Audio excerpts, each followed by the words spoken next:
अस्सलामुअलैकुम वरहमतुल्लाहि वबरकातुहू। दोस्तों, उम्मीद करता हूँ कि आप सब खैर आफियत से होंगे। दोस्तों, आज मेरे एक स्टूडेंट ने फरमाइश की कि सर बराए मेहरबानी इम्प्लिसिट फ़ंक्शन और एक्सप्लिसिट फ़ंक्शन के बारे में थोड़ा सा बता दें। तो दोस्तों, अगर आप मैथमेटिक्स से बिलोंग करते हैं, अगर आपकी फ़ील्ड मैथमेटिक्स है, तो अभी कापी पेंसिल पकड़ के बैठिए और मेरा बताया हुआ ये तरीका नोट फरमा लीजिए।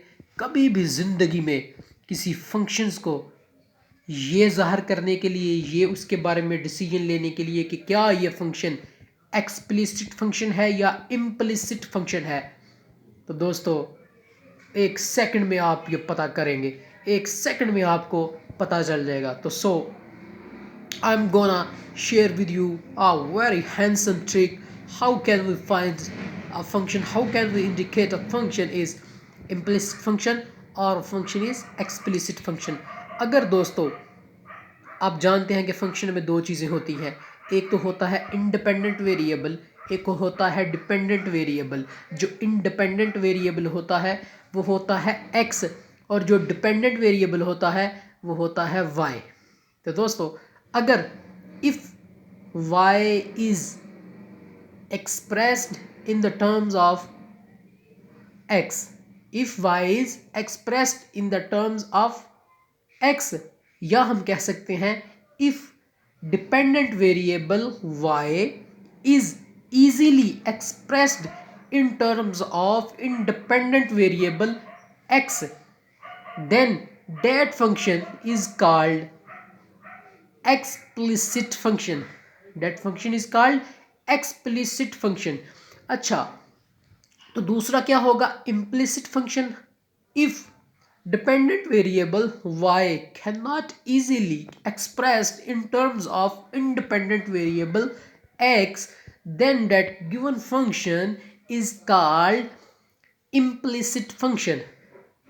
जैसे दोस्तों, अगर लिखा हो y is equal to 2x+5, तो दोस्तों इधर y is equal to 2x+5 जो है, ये आप देखें कि अगर आप राइट साइड पे x की जगह कोई वैल्यू रखते हैं तो y की एक पर्टिकुलर वैल्यू आती है। तो लिहाजा इस तरह के जितने भी फंक्शन होंगे ये सारे के सारे क्या कहलाएंगे?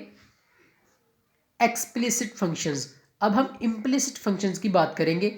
इम्प्लिसिट फंक्शन ऐसे फंक्शन होते हैं जिसमें दो वेरिएबल मौजूद हों। मुराद X Y plus 5y is equal to 2, यानी X Y plus 5y is equal to 2। अब देखें, इसमें x और y दोनों मौजूद हैं। हम इजीली तरीके से y को ना तो इन टर्म्स ऑफ x बयान कर सकते हैं, ना ही हम x को in terms of y easily बयान कर सकते हैं। तो दोस्तों, ऐसे कॉम्प्लेक्सिटीज वाले जो फंक्शंस होते हैं इन्हें हम इम्प्लिसिट फंक्शन कहते हैं। एक्सप्लिसिट फंक्शंस को हम f of x is equal to any function explicit function होता है। मुराद f of x is equal to 2x+5 is explicit function.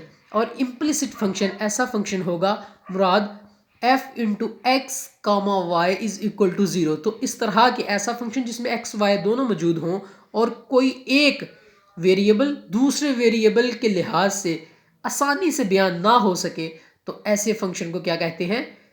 Implicit function. तो दोस्तों, अब आपको एग्जाम्पल हो चुकी है, इसकी डेफिनेशन हो चुकी है। अब एक ट्रिक देता हूँ इन्हें याद रखने का। कभी भी ज़िंदगी में एक्सप्लिसिट और इम्प्लिसिट लफ्ज़ आ जाए तो फौरी तौर पे एक सेकंड में कैसे पता करेंगे कि इसकी डेफिनेशन क्या है? दोस्तों, एक्सप्लिसिट का EX उतार लें, जो शुरू में आता है EX, एक्सप्लिसिट PLICIT, एक्सप्लिट EX। अगर हम देखें इसे रूट वर्ड्स में तो ये होता है एक्सप्लेन, एक्सप्लिसिट एक्सप्लेन। ऐसा फंक्शन जो एक्सप्लेन हो जाए इन टर्म्स ऑफ x, तो ऐसे फंक्शन को क्या कहते हैं? Explicit function.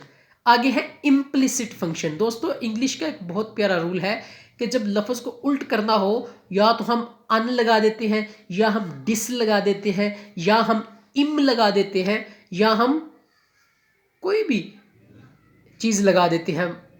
मिसाल के तौर पे जैसे अग्री, अग्री हो तो हम इसे डिसअग्री, डिस लगा दिया तो ये लफ्ज़ उल्ट हो गया।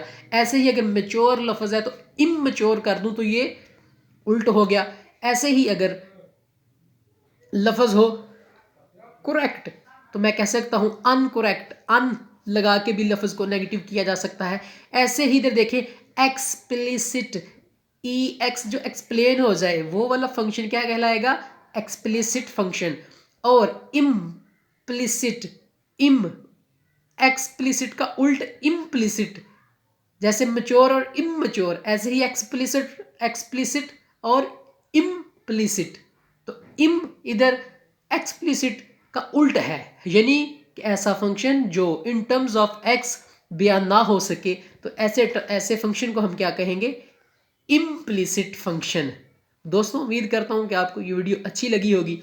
अगर आपको ये वीडियो अच्छी लगी है तो अभी इस वीडियो को दोस्तों के साथ शेयर कीजिए और मेरे यूट्यूब के चैनल मास्टर साइंस एकेडमी को ज़रूर सब्सक्राइब कीजिए। और इंशाल्लाह मिलते हैं एक बहुत ही बेहतरीन नई वीडियो में। तब तक के लिए अपना ख्याल रखिएगा। अब्दुल कदीर को दीजिए इजाज़त। खुदा हाफिज़।